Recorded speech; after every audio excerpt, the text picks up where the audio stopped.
Running a business can be quite a challenge for anyone. For someone to pick up their bags and start a business in a foreign country is an entirely different challenge.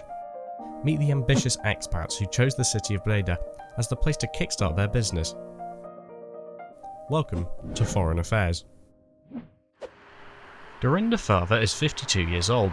She came to the Netherlands in 1991 from Hershey, Pennsylvania, in the USA. I studied at university architecture and design and worked for a year in a gallery in North Carolina, and then I decided to come to Europe to do a cultural exchange program. She saw the program as a way to challenge herself and get some new experiences. The program that I came on was actually through the Mennonite Church, and I was given two jobs. First job, I was in The Hague for 6 months, kind of working with two different families as helping them out with their family. And the second job was in Amsterdam. I was working in a hidden church for the Doopseizoen de Gemeente, so the Mennonite Church in Amsterdam. So I worked there for 6 months, serving tea and coffee. The first struggle Dorinda faced was with finding suitable work.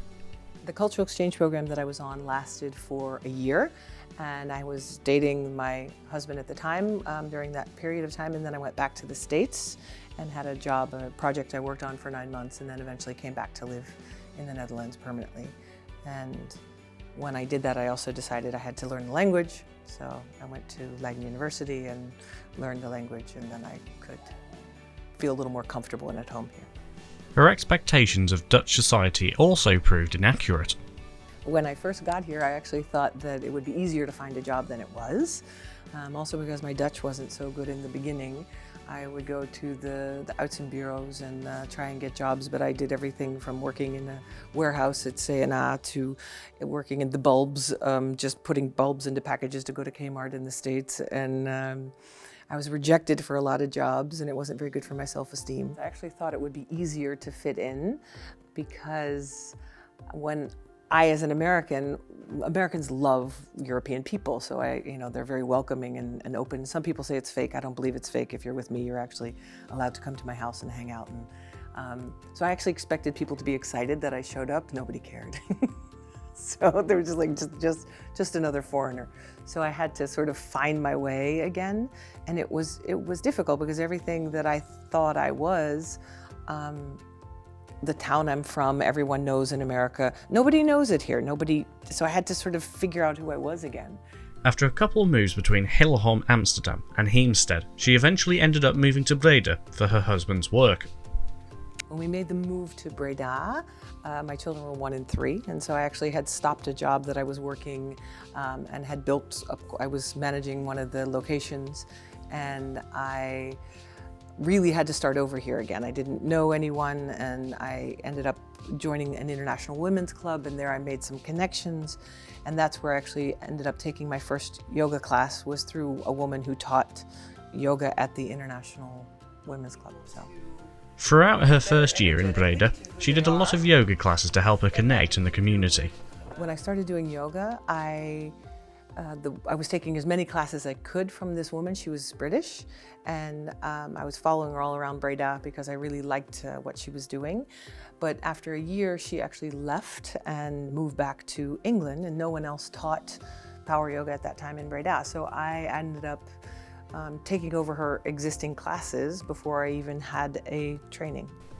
The owner of the space being used for the classes offered to pay for half of Dorinda's training if she took over the classes. So I didn't actually think about being a yoga teacher so much before she offered to do that, and then I stayed and rented space from her for 2 years, but it grew so much that I needed more space that she couldn't offer. After moving 3 times over the years, she eventually ended up at her current building, which was a community centre at the time with plans to be torn down in the next 3 to 5 years. With a little bit of luck and patience, the company that was supposed to buy it was bankrupt, so they couldn't buy it. So the town, the Gemeente Breda, sold the building. And it was on the market for 2 years while I was in it. It didn't sell. So with some adjustments, I was actually able to buy it, and they worked with me, which I was really appreciative of. And now I've had the building for 5 years. I actually ended up buying 2 buildings and renovating them into a whole wellness center here in Breda. The process involved in acquiring the building was a long and complicated one. I had to do some negotiating with the gemeente to be able to get it, but once we agreed on a price, I had to get the money.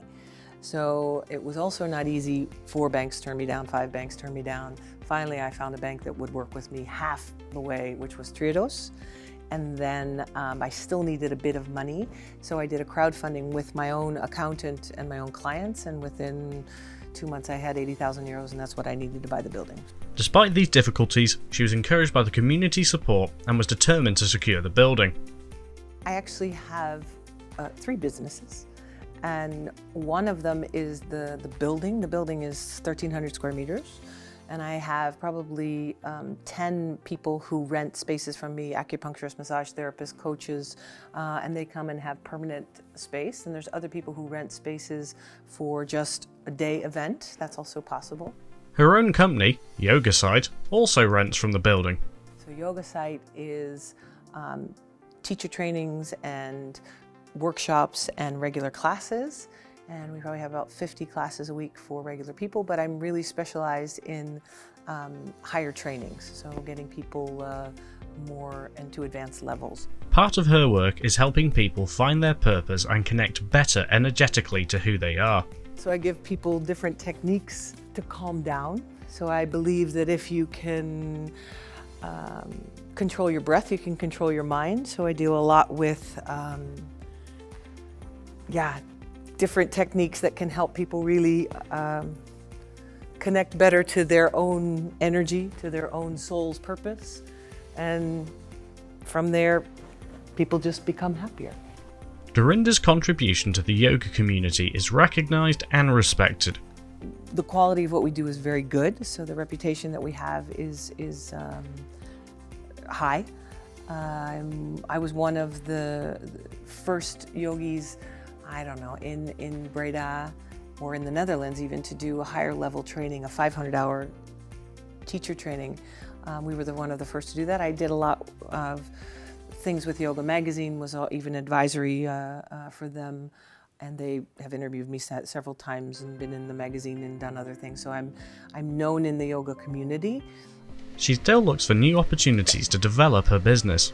The third company I have is Sensei Corporate Training, and that is actually outside of this location, and there I work with companies, with the CEOs, also doing training in corporate consulting, helping them to be more stable and in balance and focus. Running a small business comes with its own set of challenges. I have 2 employees.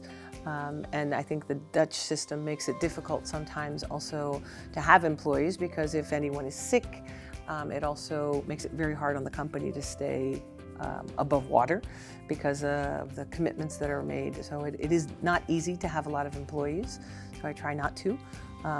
But yeah, you still need people to do the work. Another hurdle along the way was figuring out taxation with the authorities.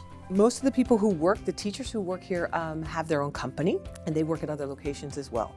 So they're technically freelancers, and they're here with me, they work together with me, and then the people who rent spaces from me, that's just the other company, and that's just income from rental spaces, and I maintain that. So it's taxed in different categories. Like power yoga, I believe, is taxed less than an easy yoga, or they only see it as physical exercise. If you're actually working out, they count that as a less. So I have to split in some ways which tax category is. They didn't quite know where to put me. Is it sport? Is it medicine? Is it religion? They don't know. So they kind of had to figure that out with me on the way, because I didn't really fit. So despite the bumps, Yoga Site has flourished and has a bright future ahead.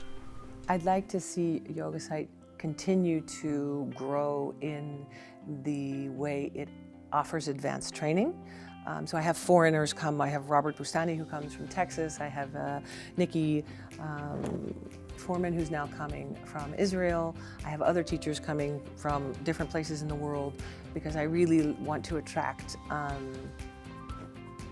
high-level people who fit with our philosophy and idea, and we kind of find each other, and it fits. So for me personally, I would like to do more of the corporate trainings, and I'm working with existing organizations, trainers, coaches, consultants, and adding my expertise into their existing packages, but I also do one-on-ones with CEOs and corporate trainers and depending on the need of what there are. And that's where I see myself growing. She hopes that yoga site can take care of itself with someone managing it, while she remains the visionary behind it.